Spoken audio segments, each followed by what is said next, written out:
हाय, मी ललिता. कथेच्या दुसऱ्या भागात आपले स्वागत. सकाळ झाली. काल रात्रीच्या घटनेमुळे माझ्या मनात एक वेगळीच हुरहुर होती.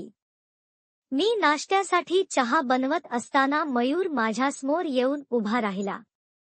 त्याच्या चेहऱ्यावर रात्रीच्या घटनेची कोणतीच खूण नव्हती. तो अगदी शांत आणि निष्पाप दिसत होता. मामी, काल रात्री मी खूप घाबरलो होतो, तो म्हणाला. मी हसून त्याच्याकडे पाहिले. हो रे बाळा, विजांचा कडकडाट खूप होता. मी त्याच्या जवळ गेले आणि त्याच्या खांद्यावर हात ठेवला. हळूच, अगदी कुजबुजल्यासारख्या आवाजात मी त्याला म्हणाले, अरे लबाडा, काल रात्री माझ्या बेंबीत बोट घालत होतास होय. माझे हे शब्द ऐकून त्याला मोठा धक्का बसला. त्याचे डोळे एकदम विस्फारले. त्याचा चेहरा लाजेने आणि भीतीने लाल झाला. त्याने पटकन नजर खाली केली आणि तो काही बोलू शकला नाही. तो पूर्णपणे गोंधळलेला आणि पकडला गेल्याच्या भावनेने अस्वस्थ झाला होता. मामी, मी झोपेत होतो, त्याने अडखळत उत्तर दिले. मी त्याच्या हनुवटीला हात लावून त्याचे तोंड वर केले आणि डोळ्यात पाहिले.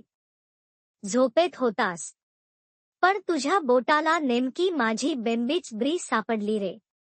मी एक रहस्यमय स्मितहास्य केले. मला माहीत आहे तू झोपेत नव्हतास. आणि हो, मी तुला काही बोलणार नाहीये.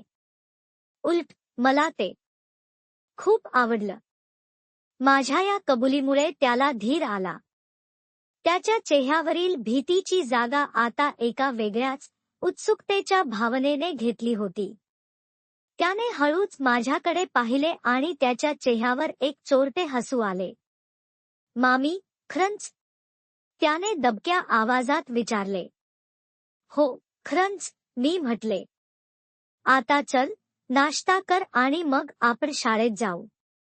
सकाळपासूनच आहार बदलला. कॉन्स्टिपेशन व्हावं म्हणून नुसता ब्रेड खाल्ला आणि वर पाणीही प्यायले नाही. शाळेत माझे अजिबात लक्ष लागत नव्हते. मला फक्त रात्रीची वाट बघायची होती. दुपारी शाळा सुटल्यावर मी माझा प्लॅन पूर्ण केला. मी मुलीला तिच्या आत्याकडे राहायला पाठवले. मुलगी गेल्यावर मी जरा विश्रांती घेऊ म्हटलं. माझ्या पोटात कसंतरी व्हायला लागलं होतं. प्लॅननुसार रात्रीचा स्वयंपाक करायला घेतला. मयूरला आवडते तशी स्पायसी पावभाजी करणार होते चीज घालून. मी पाणी पिणेही मुद्दाम टाळले. संध्याकाळी 5 वाजता मयूर शाळेतून घरी आला. मी त्याला चहा आणि तळलेले नाश्ता दिला. त्याने टीव्ही चालू केला आणि मी स्वयंपाकघरात काम करत होते. संध्याकाळी 6 वाजता मला पोटातली अस्वस्थता वाढलेली जाणवली. पोट थोडं जड वाटू लागलं, पण मी त्याकडे दुर्लक्ष केले आणि स्वयंपाक चालू ठेवला. 7ला जेवायच्या वेळी मला पोटात आणखी जडपणा जाणवला. मी आणि मयूर दोघांनी जेवण केलं. जेवणानंतर 8च्या सुमारास मला पोटात खरोखरच अस्वस्थता वाटू लागली. पोट आता फुगल्यासारखं वाटत होतं आणि आतून दबाव येत होता. मी एकदा बाथरूमला जायचा विचार केला, पण मी माझा प्लॅन ध्यानात ठेवून थोडा वेळ थांबले. मयूर टीव्हीवर क्रिकेट मॅच बघत होता. त्याचे पूर्ण लक्ष मॅचमध्ये होते. 8:30च्या सुमारास माझं पोट आता खरंखुरंच जड झालं होतं. आतून एक तीव्र दबाव जाणवत होता. मी उभं राहून पोटाला हात लावला. ते कडक आणि फुगलेलं होतं. 9 वाजले. आता माझी योजना अंमलात आणायची वेळ आली होती. पोटातली अस्वस्थता आता असह्य होत चालली होती, पण मी त्याचाच फायदा घेणार होते. मी हळूच मयूरच्या समोर गेले. मी माझ्या साडी बेंबीच्या खाली सरकवली आणि दोन्ही हात कमरेवर ठेवून पोट उघड टाकून उभी राहिले. मामी, काय झालं? टीव्हीवरून नजर न काढता त्याने विचारले. अरे मयूर, मला पोटात खूप दुखतंय रे, मी वेदनेच्या स्वरात म्हणाले. माझा आवाज खरंच त्रासलेला होता. काल रात्रीपासून पोट साफ झालं नाहीये. खूप जड वाटतंय. आता तर असं वाटतंय की फुटेल. त्याने टीव्हीवरून नजर न काढता फक्त हन केले. मयूर, अरे इकडे बघ. मला खरंच खूप त्रास होतोय, मी थोड्या मोठ्या आवाजात म्हणाले. मी पोटाला आणखी जोरात दाबलं आणि माझ्या तोंडातून एक हलका आवाज निघाला. तेव्हा त्याने नाईलाजाने टीव्ही बंद केला आणि माझ्याकडे पाहिले. माझा चेहरा पाहून त्याला माझा खरा त्रास कळला. तू थोडा वेळ माझ्या पोटाला मसाज करतोस का? मला थोडं बरं वाटेल, मी विनवणीच्या स्वरात म्हणाले. मयूर लगेच तयार झाला आणि माझ्या बाजूला येऊन बसला. त्याने दोन्ही हात माझ्या पोटावर ठेवले आणि हळूवारपणे घड्याळाच्या काट्याच्या दिशेने गोलाकार गतीमध्ये मसाज सुरू केला.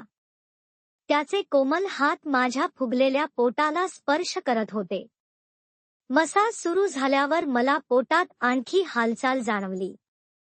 आतल्या दबावामुळे माझ्या तोंडातून नकळत उफ असा आवाज बाहेर पडला. मामी, खूप कडक झालंय पोट, मयूर म्हणाला. त्याच्या हातांनी माझ्या फुगलेल्या पोटाचा आकार जाणवत होता. रे, खूप खूप त्रास होतोय, मी डोळे मिटून म्हणाले. त्याचा स्पर्श आणि पोटातील दबाव यांच्यामुळे माझं संपूर्ण शरीर तणावाने भरलं होतं. त्याने मसाज चालू ठेवला. त्याच्या बोटांनी माझ्या बेंबीच्या आजूबाजूचा भाग दाबला आणि मला एक वेगळीच संवेदना जाणवली. ओहो, तिकडे हळू, मी हळूच म्हणाले. मसाज करत असताना त्याचा हात हळूहळू खाली सरकला. मला माहित होते की त्याला काय करायचे आहे. मी कोणताच विरोध केला नाही. त्याने हळूच माझा हात बाजूला केला आणि माझ्या बेंबीकडे पाहिलं. माझी बेंबी खोलगट आणि आकर्षक दिसत होती, साडीच्या खाली दबलेली आणि आता उघडी झालेली. त्याने आपले तर्जनी बोट हळूच माझ्या बेंबीच्या खोलगट भागात ठेवले. बोटाचा थंडगार स्पर्श होताच माझ्या अंगावर शहारा आला. मयूर, आत घाल. हळूच, मी कुजबुजले. माझा आवाज उत्तेजनेने दाटून आला होता. त्याने बोटाचे टोक आतल्या बाजूला दाबले आणि घड्याळाच्या काट्याच्या दिशेने हळूवारपणे फिरवायला सुरुवात केली. त्याच्या बोटाने माझ्या बेंबीच्या आतल्या मऊ भागाला स्पर्श केला. ओहो, मयूर. माझ्या तोंडातून एक दीर्घ आवाज बाहेर पडला. मी डोळे घट्ट मिटून घेतले आणि त्या क्षणाचा आनंद घेऊ लागले. त्याने बोट आणखी आत घातलं, आत घट्ट रोवून गोल गोल फिरवून लागला. असंच आत घाल रे, पूर्ण आत, मी ओठ चावत म्हणाले. त्याने आता बोट पूर्णपणे आत घातलं आणि गोलाकार हालचाली सुरू केल्या. माझ्या शरीरात विजेचा झटका बसल्यासारखं झालं. असंच, मी त्याला प्रोत्साहन दिलं. भाग 3 मध्ये भेटूच. लाईक, शेअर आणि सबस्क्राईब नक्की करा बरं का.